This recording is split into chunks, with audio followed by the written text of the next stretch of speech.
পৃথিবীর একমাত্র নবী হজরত মূসা আলাইহিস সালাম, যিনি সরাসরি আল্লাহ পাকের সাথে কথা বলতে পারতেন। একবার এক বন্ধ্যা নারীর ব্যাপারে আল্লাহ তাআলাকে প্রশ্ন করলে আল্লাহ পাক হজরত মূসা আলাইহিস সালামকে বলেন, হে মূসা, এই নারী কখনোই সন্তানের মা হতে পারবে না। আমি তার ভাগ্যে কোনো সন্তান রাখিনি। আমি চাইলে মানুষকে সন্তান দান করি, আবার কাউকে নিঃসন্তান রেখে দেই। হজরত মূসা আলাইহিস সালাম তুর পর্বত থেকে ফেরার পথে সেই বন্ধ্যা নারীকে যখন আল্লাহ পাকের সিদ্ধান্ত জানিয়ে দিলেন যে তুমি কখনোই মা হতে পারবে না, সেই নারী কান্নায় ভেঙে পড়ল। তার অন্তত কয়েক মাস পর হজরত মূসা আলাইহিস সালাম জানতে পারলেন সেই নারী গর্ভধারণ করেছে এবং একটি ফুটফুটে সন্তান জন্ম দিয়েছে। যেহেতু হজরত মূসা আলাইহিস সালাম শুধুমাত্র তুর পর্বতে গিয়েই আল্লাহ পাকের সাথে সরাসরি কথা বলতেন, তাই হজরত মূসা আলাইহিস সালাম সবার আগে সেই নারীর বাড়িতে গেলেন এবং সেখানে গিয়ে সেই নারীকে তার স্বামী ও সন্তান সহ খেলাধুলা করতে দেখে অবাক হয়ে জিজ্ঞেস করলেন, তোমাদের সন্তান হলো কিভাবে? আল্লাহ পাক তো সিদ্ধান্ত জানিয়েছেন তুমি বন্ধ্যা থাকবে। মূসা আলাইহিস সালামের প্রশ্নের সরাসরি কোনো জবাব না দিয়ে সেই নারী একটু মুচকি হাসল। আল্লাহর নবী সাথে সাথে তুর পর্বতে গেলেন এবং আল্লাহ পাকের কাছে প্রার্থনা করে বললেন, ইয়া রব্বে কারিম, আপনি যা বলেন তাই ঘটে। আসমান জমিনের মধ্যে এমন কোনো কিছু নেই যা আপনার অগোচরে রয়েছে, সব কিছুই আপনার উপর নির্ভরশীল। তাহলে আপনার এই সিদ্ধান্ত পাল্টালো কিভাবে? এই নারীর ব্যাপারে আপনি জানিয়েছেন সে আজীবন বন্ধ্যা থাকবে, কারণ এটাই তার ভাগ্য, এটাই তার তকদির। তাহলে সেই নারী কিভাবে গর্ভধারণ করল?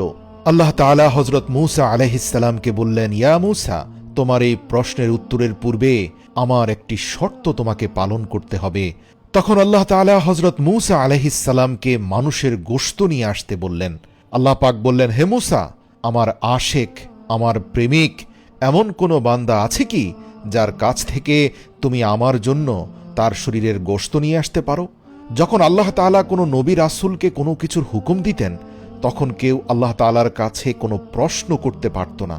অর্থাৎ এই যেমন ধরুন, হে আল্লাহ, আপনার কেন মানুষের গোশত প্রয়োজন, অথবা আপনি আমাকে এমন হুকুম দিয়েছেন এর ফলে রক্তপাত হতে পারে, এ ধরনের কোনো প্রশ্ন করার সুযোগ নেই।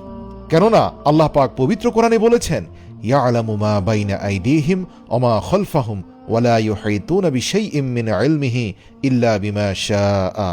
নিঃসন্দেহে আমি তোমাদের সামনে এবং পিছনের সকল কিছু জানি, এছাড়া তোমরা আমার জ্ঞান ভাণ্ডার থেকে ততটুকুই বুঝতে পারবে, ততটুকুই জানতে পারবে যতটুকু আমি চাই। সুতরাং আল্লাহ পাকের ইলমের সাথে কোনো প্রশ্ন চলে না। তাই হজরত মূসা আলাইহিস সালামও এক্ষেত্রে আল্লাহ তাআলাকে কোনো প্রশ্ন করেননি। তিনি তার কাউমের লোকদের কাছে এসে আল্লাহ তাআলার নির্দেশ শুনিয়ে দিলেন। বসতির লোকেরা যখন আল্লাহ তাআলার এই নির্দেশ শুনলেন, তাদের কাছে তা বেশ অদ্ভুত মনে হলো।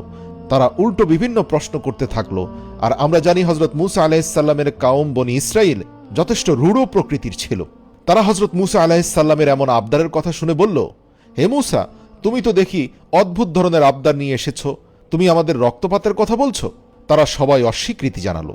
তাদের সবার অন্তরে ভীতির সঞ্চার হলো যে না জানি মূসা আমাদের কাছ থেকে জোর করে গোশত নিয়ে যায়। এদের অনেকেই আবার এলাকা ছেড়ে পালিয়ে গেল।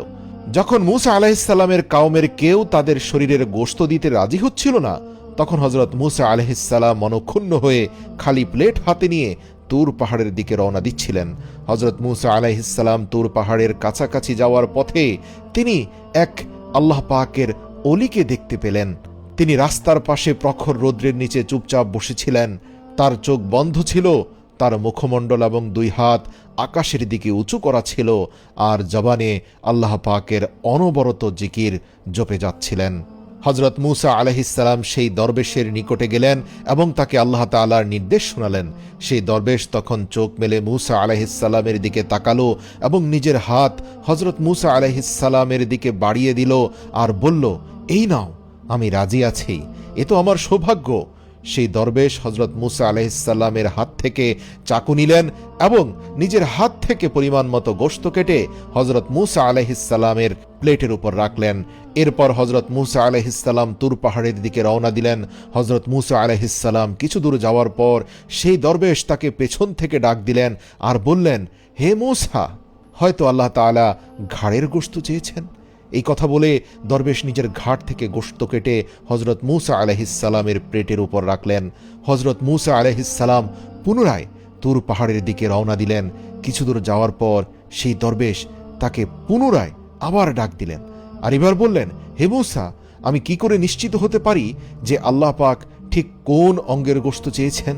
হতেও তো পারে আল্লাহ তাআলা সিনার গোশত তথা আমার বুকের গোশত চেয়েছেন, যার নিচে কলব রয়েছে, যে কলব প্রতিনিয়ত তার স্মরণ ছাড়া অন্য কিছু ভাবে না। এই বলে দরবেশ নিজের বুক থেকেও কিছু গোশত কেটে হজরত মূসা আলাইহিসসালামের প্লেটের উপর রেখে দিলেন। হজরত মূসা আলাইহিসসালাম এই আল্লাহ পাকের আশেকের ইশক দেখে একেবারে অবাক হয়ে গেলেন। গোশত ভরা প্লেট নিয়ে তুর পাহাড়ে গেলেন এবং আল্লাহ তাআলার উদ্দেশ্যে সেই গোশত ভরা প্লেটখানা পেশ করলেন। আল্লাহ তাআলা হজরত মূসা আলাইহিসসালামকে জিজ্ঞেস করলেন, এই গোশত কার কাছ থেকে এনেছো? তখন হজরত মূসা আলাইহিসসালাম সমস্ত ঘটনা খুলে বললেন। উল্লেখ্য, আল্লাহ পাক সবই জানেন, তার অগোচরে কোনো কিছুই ঘটে না। তখন আল্লাহ তাআলা হজরত মূসা আলাইহিসসালামকে বললেন, হে মূসা, আমার এই বান্দা আমাকে অসম্ভব মহব্বত করে, আর আমার প্রতি তার ইশক দেখেছ? সে তার নিজের কষ্টের কথা ভাবেনি। আমার এমন কিছু আশেক এই পৃথিবীর বুকে রয়েছে যারা একটি সেকেন্ডও ভাববে না আমার জন্য তারা জীবন দিয়ে দিবে। আমার হুকুম তামিল করার জন্য তারা যে কোনো কিছু করতে প্রস্তুত। এদের হৃদয় ইব্রাহিমের মতো ঈমান দ্বারা পরিপূর্ণ, যে আল্লাহর সন্তুষ্টির জন্য নিজের ছেলেকেও কোরবান করতে প্রস্তুত ছিল। এবার আল্লাহ পাক মূসা আলাইহিসসালামকে বললেন, হে মূসা, এবার তুমি আমাকে বলো, আমার যে বান্দা আমার ভালোবাসায় নিজের জানের এক বিন্দু পরোয়া করে না, আমার সেই বান্দা যদি কিছু চায়, আমি কি তাকে ফিরিয়ে দিতে পারি?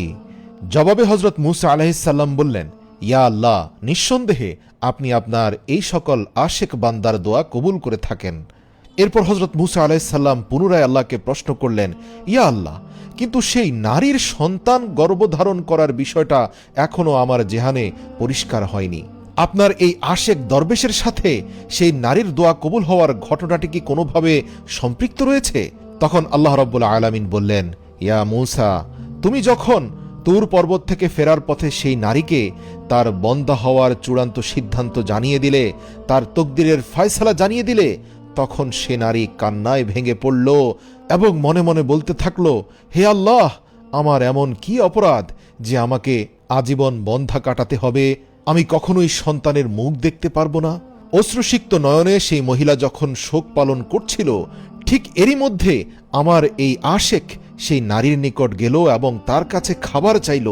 আমার এই আশেক যখন তার কাছে বলল, হে মা জননী, আল্লাহর রাস্তায় আমাকে কিছু খাদ্য দিন, আমি অভুক্ত রয়েছি, আমি কয়েকদিন কিছু খাইনি। তাৎক্ষণিক সেই মহিলার অন্তরে শয়তান প্ররোচনা দিল, হে নারী, তুমি কেন আল্লাহর রাস্তায় এই দরবেশকে খাওয়াতে যাবে, যেই আল্লাহ তোমাকে আজীবনের জন্য বন্ধা ঘোষণা করেছেন? শয়তানের এই প্ররোচনা যখন সেই নারীর অন্তরে আসলো, সাথে সাথে সে ইস্তেগফার পড়ল এবং সে মন থেকে শয়তানকে সরিয়ে দিয়ে বলল, কখনো নয়, আমার আল্লাহ এই জীবনে আমাকে এমন অনেক কিছুই দিয়েছেন যার শুকরিয়া আমার আদায় করা উচিত। আমার আল্লাহ যদি আমার বন্ধা অবস্থায় খুশি থাকেন, তাহলে আমিও আল্লাহর উপর খুশি আছি, আর আল্লাহর কোনো বান্দাকে আমি অভুক্ত আমার ঘরের দুয়ার থেকে বিদায় দিতে পারি না। আমি সেই নারীর অন্তরের তাকওয়া এবং দৃঢ়তাকে ভালোবেসেছি এবং সাথে সাথে আমার এই আশেকের অন্তরে সেই নারীর প্রতি দয়া সৃষ্টি করেছি।